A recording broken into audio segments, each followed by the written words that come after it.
kenapa orang yang jarang sholat ya, jarang sholat itu kebanyakan dunianya itu sukses ya, kebanyakan dunianya itu sukses. Sedangkan orang yang rajin sholat malah dunianya itu seolah-olah dibatasi gitu kan, seolah-olah eh, apa ya namanya, seolah-olah menjadi minor gitu kan. Nah, perlu diketahui teman-teman sekalian bahwasanya ya, rezeki itu sudah ditakdirkan oleh Allah Subhanahu wa taala ya, sejajar dengan kematian ya, sudah ketetapan. Kalau seandainya rezekinya adalah sekian, maka kadarnya juga sekian, tidak mungkin bisa melewati satu kadar itu. Dan teman-teman, kalau rezekinya itu sudah diberikan semua, maka sudah ya, maka sudah berarti sisanya adalah kematian yang menjemput kita. Karena kematian itu tidak akan datang kecuali dengan terpenuhinya semua rezeki yang telah ditakdirkan. Maka sholat itu apa? Sholat itu adalah bentuk rasa syukur pertama. Kemudian yang kedua, bentuk kewajiban kita. Ya, sehingga apa? Sehingga kalau kita memahami sholat itu adalah sebagai bentuk syukur dan juga sebagai bentuk kewajiban kita, serta yang terakhir adalah apa? Bentuk komunikasi kita kepada Allah Subhanahu wa taala, maka tidak akan berbahaya, tidak akan mempengaruhi kita sedikit atau banyaknya rezeki yang Allah berikan. Ya. Maka ada satu hadis yang mungkin bisa memberikan ketenangan kepada diri kita yang diriwayatkan oleh Imam Abu Dawud ya. Beliau mengatakan bahwasanya suatu saat nanti di akhirat ya, akan diambil satu apa? Satu orang di antara orang-orang kafir minal kufar ya, yang paling banyak merasakan nikmat ketika di dunia. Kemudian Allah memerintahkan ya, celupkan dia sekali saja ke neraka. Kemudian dicelupkanlah ya. Kemudian ya, setelah dicelupkan itu dipanggil kembali dan kemudian ditanya, apakah kamu pernah merasakan nikmat ketika berada di dunia? Dia mengatakan, enggak, saya enggak pernah merasakan nikmat ketika ada di dunia. Karena apa? Saking dahsyatnya siksa neraka tersebut. Meskipun cuma sekali celupan. Kemudian yang kedua, ya, ada satu golongan di antara kaum muslimin, ya, yang paling susah hidupnya ketika berada di dunia. Yang paling susah ketika berada di dunia. Kemudian diperintahkan oleh Allah Subhanahu wa taala, celupkan dia ke surga sekali saja. Ya. Kemudian dipanggil lagi. Ditanya seorang muslim tersebut, apakah engkau pernah merasakan kesusahan yang ada di dunia? Muslim tersebut pun menjawab, tidak. Saya tidak pernah merasakan kesusahan apapun ketika berada di dunia. Karena apa? Karena dahsyatnya nikmat surga. Maka teman-teman sekalian ya, takdir rezeki itu merupakan ketentuan yang telah ditetapkan oleh Allah Subhanahu wa taala. Ya, maka sejatinya ya, orang yang berantakan sholatnya mungkin ingin diwafatkan oleh Allah Subhanahu wa taala dengan cepat. Karena kenapa?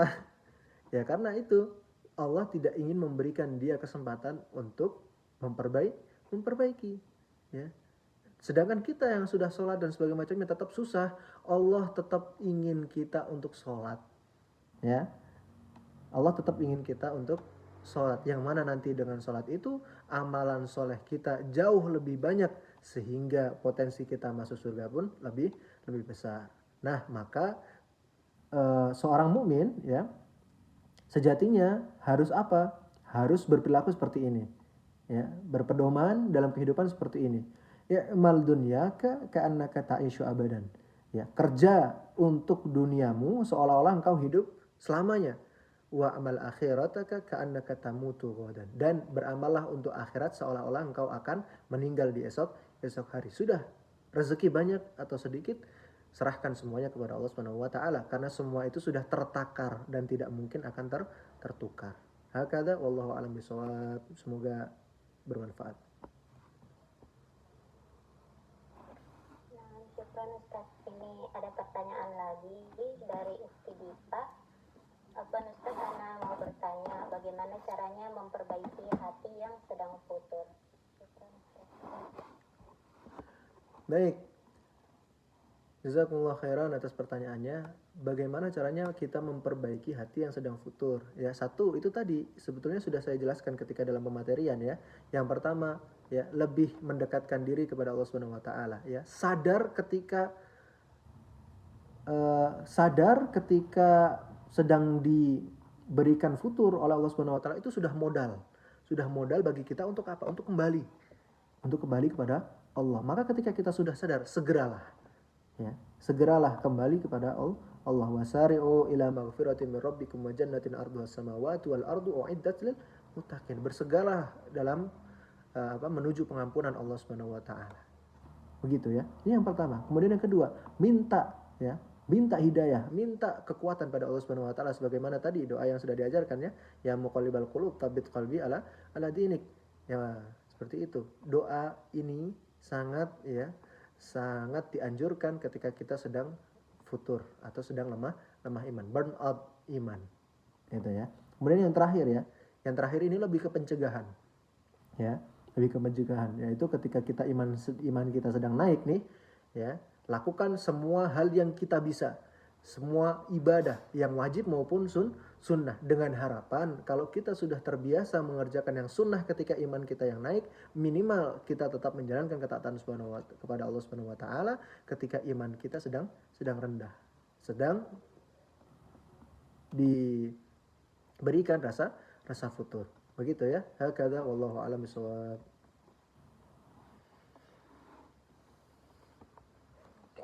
Nah, Ustaz, tadi pertanyaannya hanya dibatasi 2, tapi ini ada yang bertanya satu lagi, Ustaz. Boleh dilanjut? Boleh, silakan. Nah, Ana izin bacakan pertanyaannya. Assalamualaikum Ustaz, Ana izin bertanya, bagaimana cara menata hati agar tidak mudah rapuh lagi terhadap seseorang yang lukai kita, walaupun kita sudah memaafkannya, agar hati ini tidak mudah lemah lagi buat terluka lagi. Dan bagaimana cara agar istiqomah menata diri dan iman, agar istiqomah dalam ketaatan, agar tidak mudah jatuh dalam kemaksiatan. Dan bagaimana cara agar istiqomah menjaga halwat dan ikhtilat, agar tidak mudah rapuh dalam menjaga diri dalam ketaatan, dan istiqomah untuk selalu menata hati, untuk tidak mudah lemah dalam menjaga diri dari batasan. Itu saja pertanyaan dari Ahwat Al-Fakir. Syukran Ustaz. Baik, jazakumullah khairan atas pertanyaannya. Ini cukup panjang ya. Tapi intinya adalah bagaimana cara menata hati agar bisa memaafkan yang pertama. Kemudian yang kedua, bagaimana menjaga hati agar tetap bisa istiqomah. Pertama, dalam permasalahan ya, dalam kehidupan ada saja sesuatu yang kemudian menjadikan diri kita merasa sakit, merasa lemah ya, kemudian kemudian menjadi galau kita gitu kan. Dan ada saja kejadian-kejadian dalam kehidupan yang membuat kita sakit hati dan sebagainya macamnya. Contoh, ada seorang teman yang kemudian melakukan kesalahan kepada kita. Kita memaafkannya, ya. Maka ketahuilah teman-teman sekalian yang dirahmati Allah Subhanahu wa taala, kita hanya diwajibkan untuk memaafkan, ya. Hanya diwajibkan untuk memaafkan. Akan tetapi kita boleh menjauh, ya. Kita boleh menjauh. Bahkan kita cenderung diberikan Islam mengajarkan kepada kita untuk menghindari segala hal yang mengakibatkan kita sakit hati. Ya, contohnya Nabi SAW ketika itu ya harus berhadapan dengan pembunuh pamannya, ya, pembunuh pamannya, yang kemudian yang bernama Wahsy, ya, yang Wahsy ini membunuh pamannya Hamzah, ya, pamannya Nabi SAW, Hamzah pamannya Nabi SAW. Ketika dalam perang Uhud. Nah, apa yang dilakukan oleh Nabi SAW? Apakah Nabi SAW menolak ketika dia masuk Islam? Tidak. Nabi SAW menerimanya, ya, menerimanya. Dan Nabi SAW juga maafkannya. Bayangin, ya, seseorang yang telah membunuh keluarga kita, kemudian kita maafin tuh, ya, padahal rasa sakit itu tetap ada, ya. Hanya saja, ya, kita diperintahkan untuk memaafkan. Nah, Nabi SAW ya kalau ketemu Wahsy di tengah jalan itu menghindar, ya. Bukan berarti kok Nabi masih dendam, bukan. Karena kenapa? Karena menjaga hati, agar tidak terjerumus kepada sesuatu yang dilarang oleh Allah Subhanahu wa taala, yaitu adalah apa? balas dendam. Begitu ya. Ini yang pertama. Kemudian yang kedua, bagaimana cara menjaga hati agar istiqomah ya. Agar istiqomah dalam ketaatan dan juga menghindar. Di sini lebih khusus kepada menghindari maksiat ya. Yang pertama, satu, munculkan dalam hati jangan melihat seberapa kecil maksiat tersebut ya, tapi lihatlah betapa besar zat yang engkau maksiati, Allah Subhanahu wa taala yang engkau maksiati ya. Jangan memandang dosa ini kecil, ini mah bukan dosa yang besar, bukan syirik aja kok, enggak, tapi lihatlah siapa yang engkau maksiati. Kemudian yang kedua ya, cari tahu keutamaan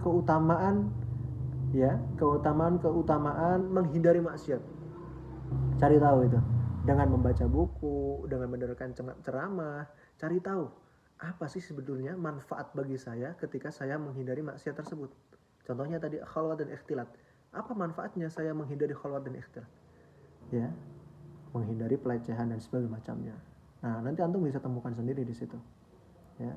Kemudian yang ketiga, terakhir, ya, cari tahu betapa besar, ya. Ketahuilah Allah Subhanahu wa taala menyiapkan pahala yang besar bagi seseorang yang sebetulnya pengen melakukan maksiat tapi menahannya, ya, dan tidak melakukannya. Nabi SAW bersabda, "Man hamma bisayyi'atin falam ya'malaha khaufan lillahi ta'ala kutibat lahu hasanatan tammah." Barang siapa yang kemudian ingin melaksanakan satu maksiat tapi dia tidak menjadi melakukannya khaufan lillah, karena takut kepada Allah Subhanahu wa taala, kutibat lahu hasanah, dicatat kebaikan. Bayangin kurang baik apa Allah Subhanahu wa taala kepada kita. Kita niat buruk pun kalau meninggalkannya karena Allah dicatat kebaikan. Hakadza wallahu a'lam bishawab. Semoga bermanfaat.